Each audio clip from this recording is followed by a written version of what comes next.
नमस्कार दोस्तों, welcome back to Unique Academy by Aryan Sharma. यहाँ हम सिर्फ न्यूज़ की बातें नहीं करते, we decode it, analyse it and connect the dots.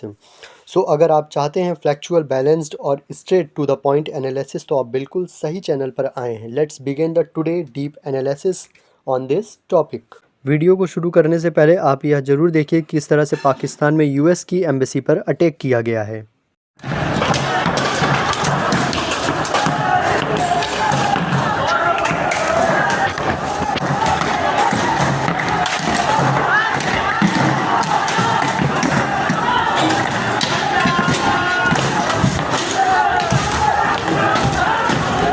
आखिरकार कराची में हुआ क्या था? रिपोर्ट्स की माने तो बड़ी संख्या में प्रदर्शनकारी अमेरिकी दूतावास की ओर बढ़े।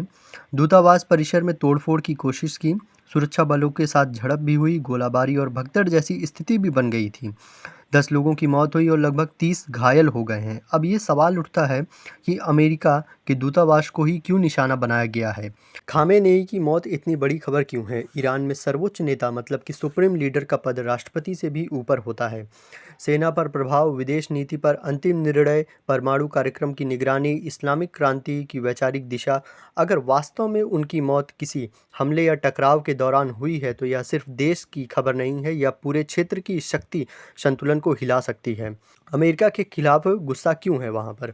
मिडिल ईस्ट की राजनीति में यूनाइटेड स्टेट का अक्सर इजराइल का समर्थन ईरान विरोधी प्रतिबंध लगाने वाला देश के रूप में देखा जाता है।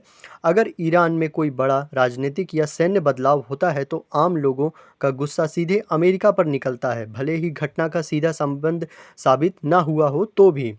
पाकिस्तान की स्थिति क्यों संवेदनशील है? पाकिस्तान की स्थिति समझना बहुत ज़रूरी है। ईरान से सीमा लगती है, अंदरूनी राजनीति अस्थिरता बढ़ सकती है, आर्थिक संकट बढ़ सकता है, धार्मिक भावनाओं का तीव्र प्रभाव पड़ सकता है। कराची एक बड़ा आर्थिक और राजनीतिक शहर है। यहाँ पर किसी भी अंतर्राष्ट्रीय मुद्दे पर भावनात्मक प्रतिक्रिया तेज़ी से देखी जा सकती है।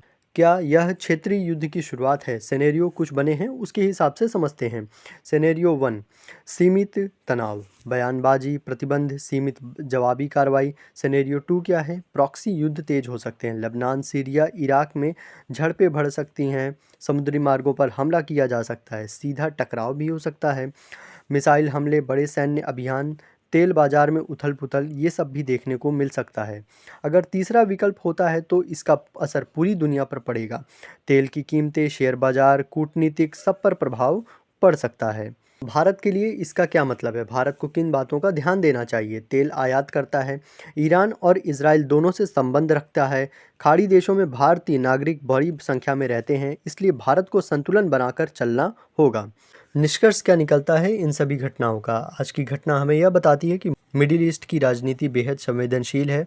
एक बड़े नेता की मौत पूरे क्षेत्र में अस्थिरता कर सकती है। जनता का गुस्सा अक्सर राजनयिक ठिकानों पर निकलता है। आने वाले दिन निर्णायक हो सकते हैं। अब देखना यह होगा कि आने वाले 48 घंटे में ईरान, अमेरिका और इजराइल की ओर से क्या आधिकारिक बयान आते हैं। क्या यह तनाव सीमित रहेगा या फिर एक बड़े क्षेत्रीय संघर्ष में बदल जाएगा? यह सिर्फ मिडिल ईस्ट का मुद्दा नहीं है, यह वैश्विक स्थिरता का भी सवाल उठाता है। अगर ऐसा ही जियोपॉलिटिक्स एनालिसिस पसंद करते हैं तो इस वीडियो को लाइक करिए, चैनल को सब्सक्राइब करिए, कमेंट में अपनी राय ज़रूर बताइएगा। जय हिंद, नमस्कार।